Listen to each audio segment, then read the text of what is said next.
Today's our topic is blood clotting. है blood clotting को part 1 मा हामीले है सिम्पल मेकानिजम पढेको थियौं है। आज हामी डिटेल्ड मेकानिजम पढ्छौं ब्लड क्लटिङ को पार्ट 2 मा है, जसमध्ये तीनटा सबैभन्दा इम्पोर्टेन्ट पाथवे छ। Formation of prothrombin activator, conversion of prothrombin to thrombin र तेस्रो छ conversion of fibrinogen to fibrin. यो तीनटा है मेन इभेन्ट्सहरु हुन् है ब्लड क्लटिङ को लागि। सबभन्दा पहिले हामी पढौं फर्मेसन अफ प्रोथ्रोम्बिन एक्टिभेटर है। प्रोथ्रोम्बिन एक्टिभेटर मतलब प्रोथ्रोम्बिन कसरी एक्टिभेट हुन्छ त, यसको पनि दुईटा पाथवे छ प्रोथ्रोम्बिन एक्टिभेटर है, एक्सट्रिन्सिक पाथवे र इन्ट्रिन्सिक पाथवे। एक्सट्रिन्सिक पाथवे र इन्ट्रिन्सिक पाथवे। पहिले एक्सट्रिन्सिक पाथवे हामी पढौं। इन्ज्योर्ड टिस्यु, जुन टिस्यु इन्ज्योर्ड भयो त्यसले एउटा सब्स्टान्स रिलिज गर्छ, त्यसलाई भनिन्छ टिस्यु थ्रोम्बोप्लास्टिन है। इन्ज्योर्ड टिस्युले जब टिस्यु इन्ज्योर्ड हुन्छ it release a substance called tissue thromboplastin। अब यो टिस्यु थ्रोम्बोप्लास्टिन फैक्टर 7 को हेल्पले है, यो टिस्यु थ्रोम्बोप्लास्टिन फैक्टर 7 को हेल्पले र क्याल्सियम आयन्स को हेल्पले, calcium ion is factor 4, calcium ion is factor 4 हामीलाई थाहा छ है। फैक्टर 1 to 13 क्लटिङ फैक्टर है। त टिस्यु थ्रोम्बोप्लास्टिन फैक्टर 7 को कारणले गर्दा फैक्टर 10 है, फैक्टर 10 बन्छ र factor 10 calcium ions that is factor 4 को कारणले गर्दाखेरि यो जुन छ फैक्टर 10 यो इनएक्टिभ फर्ममा हुन्छ र यो फैक्टर 10 जुन इनएक्टिभ छ त्यसलाई है एक्टिभ फैक्टर 10 बनाउँछ है। कसले त फैक्टर 4 ले दैट इज क्याल्सियम आयन है। र अब यो एक्टिभ 10 ले है with the help of factor 5 prothrombin activator बन्छ। भन्नुको अर्थ प्रोथ्रोम्बिन एक्टिभेटर है जति पनि क्लोटिङ फ्याक्टर छ सबै इनएक्टिभ फर्ममा रहन्छ हाम्रो प्लाज्मामा। जति पनि क्लटिङ फ्याक्टरहरु छन् ऑल आर है इनएक्टिभ इन आवर प्लाज्मा। हाम्रो प्लाज्मामा सबै इनएक्टिभ फर्ममा रहन्छन् र त्यो एक्टिभेट हुनु पर्यो। त एक्सट्रिन्सिक पाथवेमा जब टिस्यु इन्ज्योर्ड हुन्छ यसले रिलिज गर्छ टिस्यु थ्रोम्बोप्लास्टिन र फैक्टर 7 को कारणले गर्दाखेरि टिस्यु थ्रोम्बोप्लास्टिन फैक्टर 9 मा कन्भर्जन सरी फैक्टर 10 मा कन्भर्जन। यो फैक्टर 10 इनएक्टिभ हुन्छ जसलाई क्याल्सियम आयनले के गर्छ भने एक्टिभ बनाउँछ र यो एक्टिभ जुन 10 छ त्यो फैक्टर 5 को कारणले गर्दाखेरि प्रोथ्रोम्बिन एक्टिभेटर बन्छ। Means active 10 with the help of factor 5 है प्रोथ्रोम्बिन एक्टिभेटर इज प्रोड्यूस। त यसरी प्रोथ्रोम्बिन एक्टिभेटर प्रोड्यूस हुन्छ है। यसलाई किन एक्सट्रिन्सिक भनियो त, एक्सट्रिन्सिक किन भनियो भने किनभने जब टिस्यु इन्ज्योर्ड हुन्छ अनि थ्रोम्बोप्लास्टिन टिस्यु भन्नुको अर्थ यो टिस्यु फ्याक्टर, यो टिस्यु जुन फ्याक्टर छ यो टिस्यु फ्याक्टर है कहाँ पाइयो त आउटसाइड दी ब्लड है, आउटसाइड दी ब्लड भेसल। जब ब्लड भेसल इन्ज्योर्ड भयो अनि यो सब्स्टान्स रिलिज भयो means tissue factor are found outside the blood vessels when blood vessels are injured. त आउटसाइड त्यसैले यसको नाम राखियो एक्सट्रिन्सिक है। त यो टिस्यु फ्याक्टर कतिखेर बन्यो त जब है इन्ज्योर्ड भयो, टिस्यु इन्ज्योर्ड भयो भन्नुको अर्थ present outside the blood vessel. जब ब्लड भेसल इन्ज्योर्ड हुन्छ अनि टिस्यू थ्रोम्बोप्लास्टिन रिलीज हुन्छ, means outside the blood vessels, so it is called extrinsic pathway. र एक्सट्रिन्सिक पाथवेबाट पनि प्रोथ्रोम्बिन एक्टिभेटर हामीले पायौं। अर्को छ इन्ट्रिन्सिक पाथवे।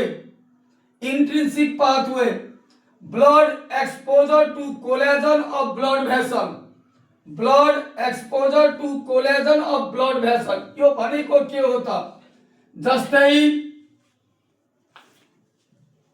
है हामीलाई थाहा छ कोलेजन, हामीलाई थाहा छ, हामी रिकल गरौँ है, आर्टरिज र भेन पढाउने बेलामा हामीले पढेको थियौं कि तीनवटा लेयर हुन्छ है, जसमध्ये आउटर लेयरलाई टुनिका एक्सटर्ना, टुनिका एक्सटर्ना जुन कोलेजनले बनेको हुन्छ, यो टुनिका एक्सटर्ना आर्टरी चाहे भेन होस्, यसको तीनवटा लेयर हुन्छ है।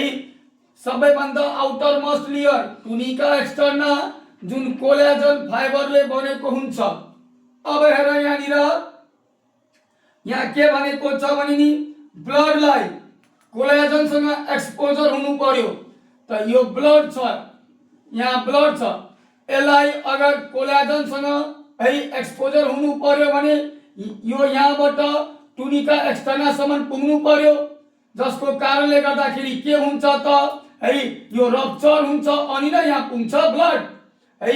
भन्नुको अर्थ यहाँ के छ भने नि ब्लडमा है आफै जति पनि कोगुलेटिङ फ्याक्टरहरू छन्, नेसेसरी कम्पोनेन्टहरू छन्, त्यो सबै कुरा ब्लडमै पाइन्छ। यसलाई कुनै एक्सटर्नल फ्याक्टर चाहिँदैन है, सबै यसैमा हुन्छ, त्यसैले यसलाई भनियो intrinsic pathway.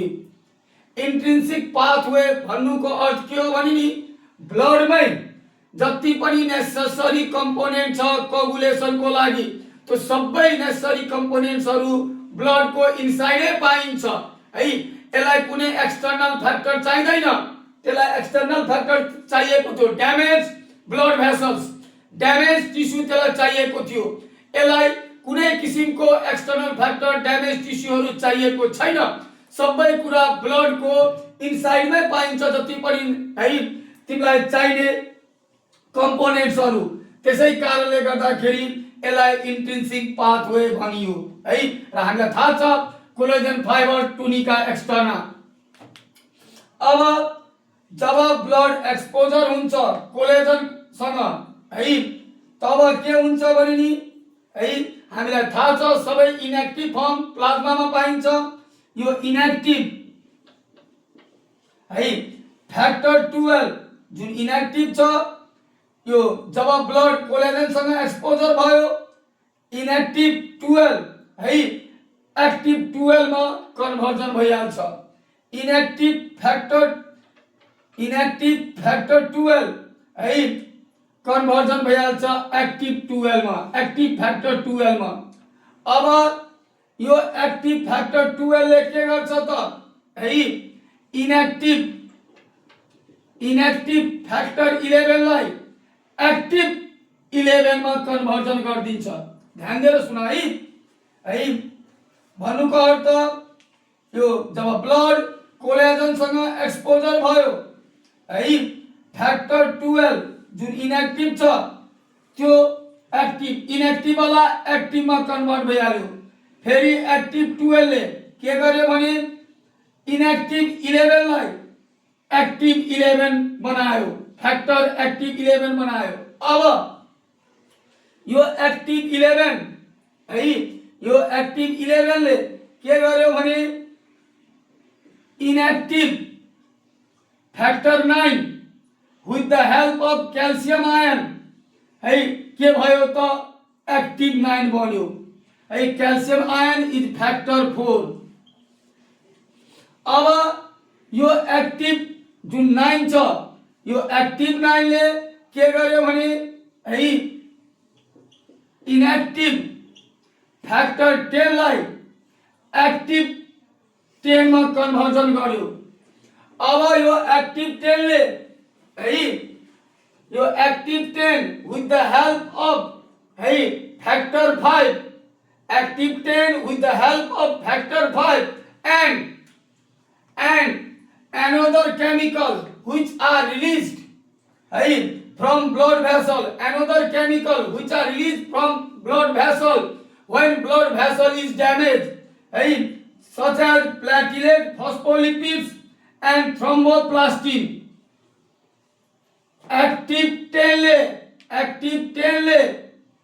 with the help of factor 5 and the chemical which are released from blood vessels when it is damaged, that is platelets, phospholipids and thromboplastin 3. Thromboplastin is factor 3. यो दुवै मिलेर प्रोथ्रोम्बिन एक्टिभेटर बनाउँछ. मिन्स इन्ट्रिन्सिकमा पनि हामीले पायौं prothrombin एक्टिभेटर र एक्सट्रिन्सिकमा पनि पायौं हामीले prothrombin एक्टिभेटर. अब यो जुन छ प्रोथ्रोम्बिन एक्टिभेटर इन्ट्रिन्सिकबाट पाएको चाहे एक्सट्रिन्सिकबाट पाएको प्रोथ्रोम्बिन एक्टिभेटर यसले के गर्छ भने प्रोथ्रोम्बिनलाई थ्रोम्बिनमा कन्भर्ट गरिदिन्छ. प्रोथ्रोम्बिनलाई थ्रोम्बिनमा कन्भर्ट गरिदिन्छ prothrombin एक्टिभेटरले with the help of factor 4 calcium ion, with the help of factor 4 calcium ion. अब तेस्रो नम्बरमा के छ त conversion of fibrinogen to fibrin. अब फिब्रिनमा कन्भर्जन हुन्छ त फिब्रिनोजेन सबैभन्दा पहिले फिब्रिन मोनोमर्समा कन्भर्जन हुन्छ with the help of thrombin.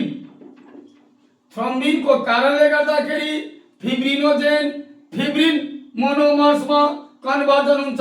हामीलाई थाहा छ फिब्रिनोजेन हामीले लास्ट क्लासमा पढिसकेको छौं. फिब्रिनोजेन सोल्युबल ग्लाइकोप्रोटिन हो, ठूलो लार्ज सोल्युबल ग्लाइकोप्रोटिन हो जुन प्लाज्मामा पाइन्छ.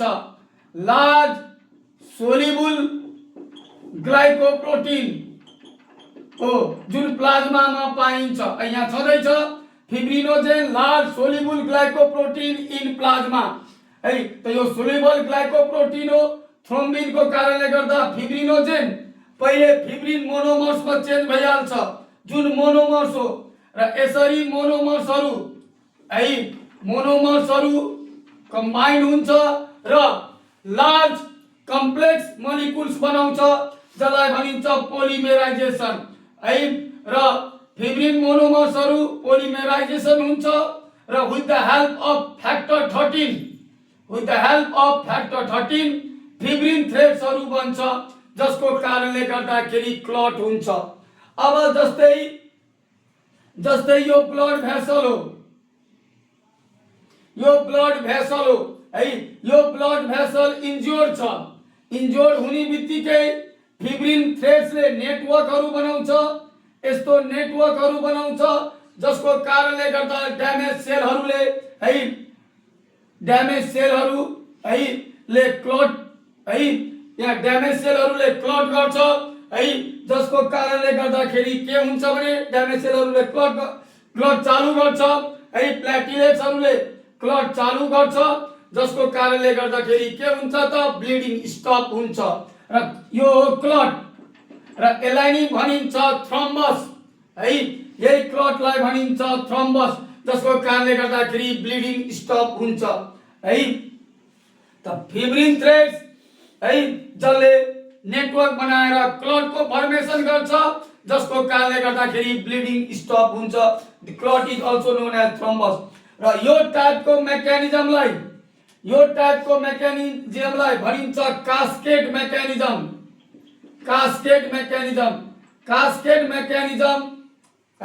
ब्लड क्लटिङको यो टाइपको मेकानिजमलाई हामी भन्छौं कास्केड मेकानिजम. कास्केड मेकानिजम हो के त एउटा चेन रिएक्सन हो. कास्केड मेकानिजम एउटा चेन रिएक्सन हो जसमा के हुन्छ भने एकले अर्कोलाई ट्रिगर गर्छ एउटा सिक्वेन्समा. मिन्स कास्केड मेकानिजम यस्तो मेकानिजम हो जसले एउटा इभेन्टले अर्को इभेन्टलाई ट्रिगर गर्छ एउटा सिक्वेन्शियल अर्डरमा है। यसलाई नि भनिन्छ cascade mechanism of blood clotting.